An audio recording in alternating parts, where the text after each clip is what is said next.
11 जून 2025 over confidence के साथ की गई भविष्यवाणी कि प्रदेश में 7 दिन भीषण लू चलेगी। अब ये भविष्यवाणी किस कदर बुरी तरह से धुलती है, इस बारे में मैं आपके सामने एक कंप्लीट रिपोर्ट पेश करूंगा और क्रॉस टैली के लिए न्यूज़पेपर की न्यूज़ भी बताऊंगा।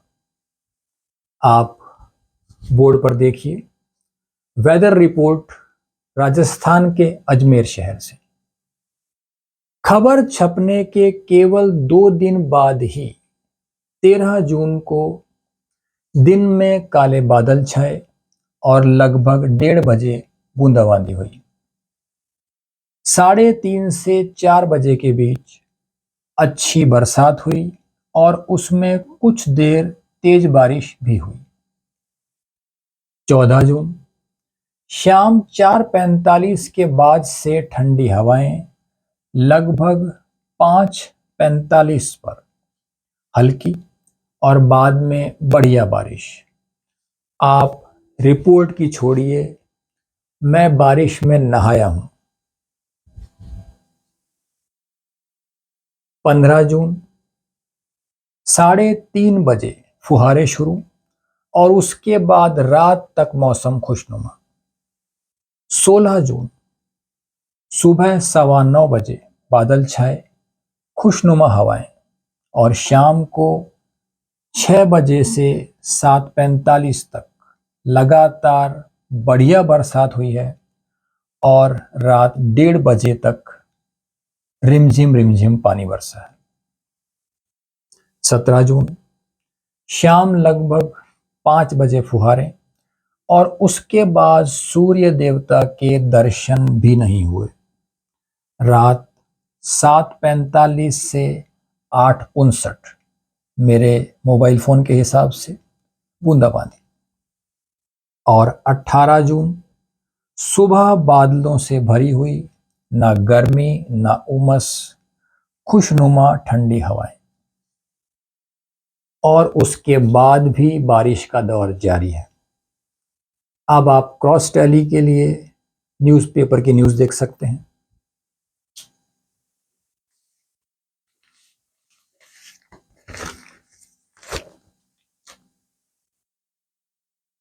पंद्रह जून अजमेर शहर, सड़कों पर पानी भरा, गर्मी उमस से राहत।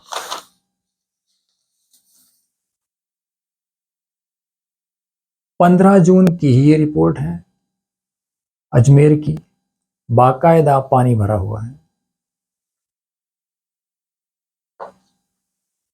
17 जून प्री मानसून की धमाकेदार एंट्री और 1.25 घंटे बरसात हुई है, बाकायदा पानी भरा है।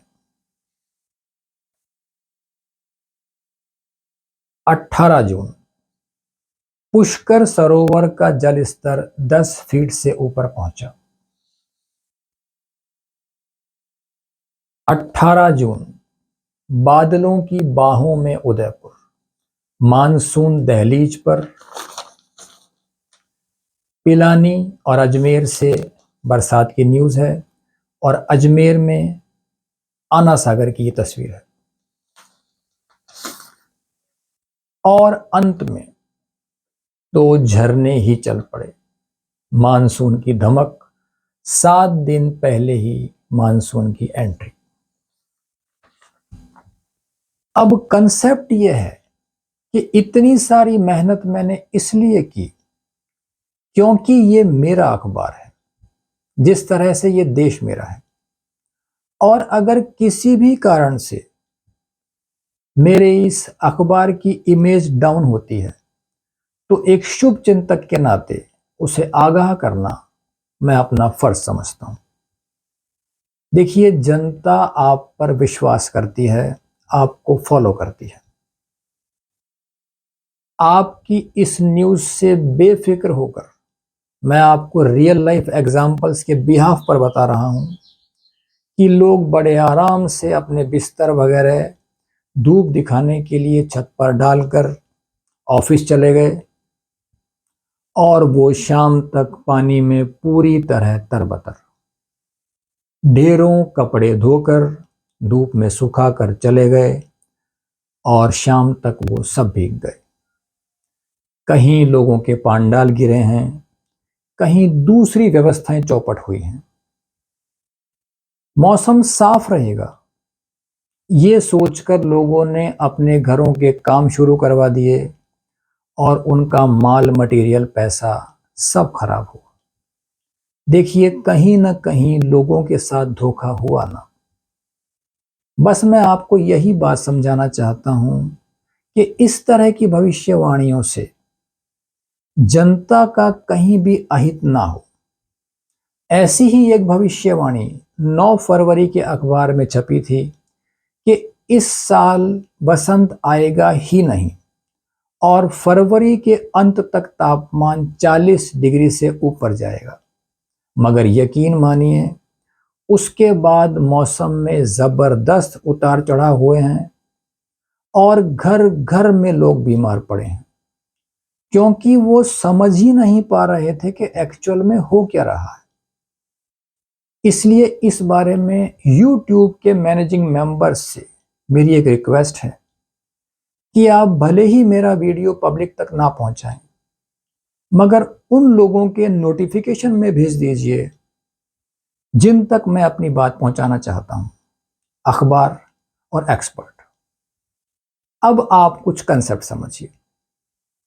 देखिए अगर देश में मानसून एंटर हो चुका है तो दो एक टिपिकल केसेस को छोड़कर लंबे समय तक लगातार लू चल ही नहीं सकती।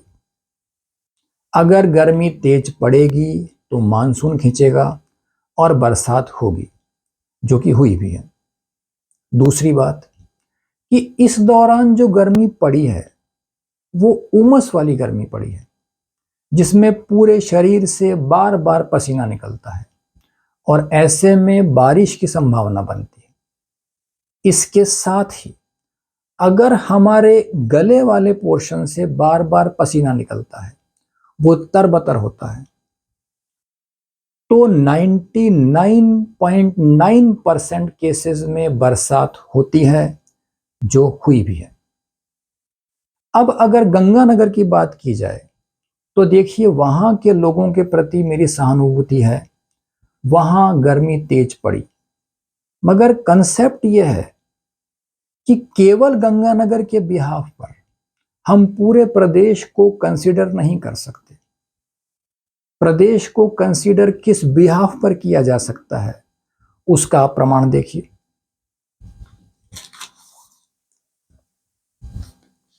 17 जून की यह न्यूज है कि प्रदेश के सभी शहर 40 डिग्री से नीचे। Thank you.